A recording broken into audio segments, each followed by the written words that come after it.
Hola, crack de la programación.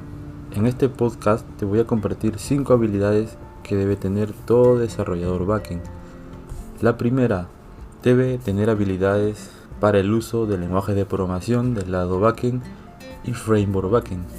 Por ejemplo, tenemos lenguajes como Python, Ruby, PHP, incluso Node.js que trabaja del lado del servidor. Asimismo, el conocimiento de framework como Django, Laravel, Ruby on Rails y otros similares. Pasemos a la segunda habilidad. Habilidad número 2.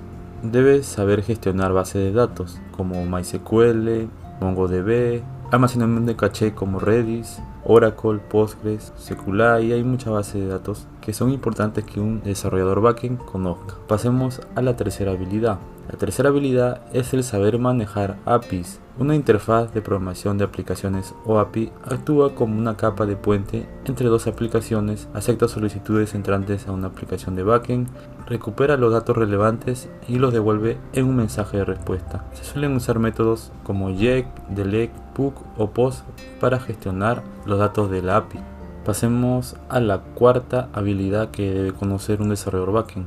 Es conocer sobre control de versiones. Los sistemas de control de versiones de software almacenan datos de todas las versiones anteriores de tu código en repositorios para que se puedan acceder a ellas más adelante. Esto es útil especialmente cuando pierdes alguna parte de tu código o se introduce un error. Tener un sistema de control de versiones de software como Git te permite volver a una versión anterior del código base, así evitar ciertos contratiempos. Git también permite a varios desarrolladores colaborar en el mismo proyecto. Cada desarrollador trabaja en sus propias ramas de Git. Cuando las funciones están listas para integrarse en la aplicación principal, las ramas de Git relevantes se fusionan en la rama principal. Y la quinta y última habilidad que debe tener un desarrollador backend es saber hacer un deployment o desplegar un proyecto completo en un servidor. Por ejemplo, existen servidores VPS, virtuales, incluso también compartidos. Ahí también entra a tallar el backend, el desarrollador backend, en donde el desarrollador tiene que desplegar todo el proyecto con la base de datos y las aplicaciones o APIs que se necesiten. Por ejemplo, si contratas un servidor VPS como Amazon AWS, como Google Cloud, como DigitalOcean,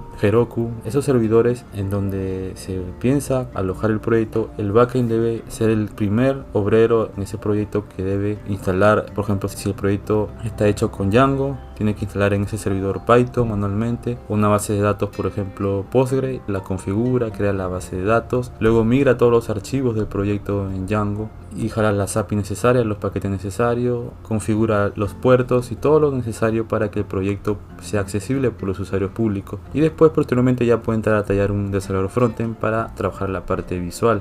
Entonces estas son las 5 habilidades que debe tener un desarrollador backend. Probablemente, y creo que hay más habilidades que no han sido mencionadas, pero las 5 que te he mencionado son las más importantes, las habilidades técnicas que debe tener un desarrollador backend. Síguenos en nuestros podcasts en Anchor para que no te pierdas los próximos podcasts. Nos vemos en un próximo podcast.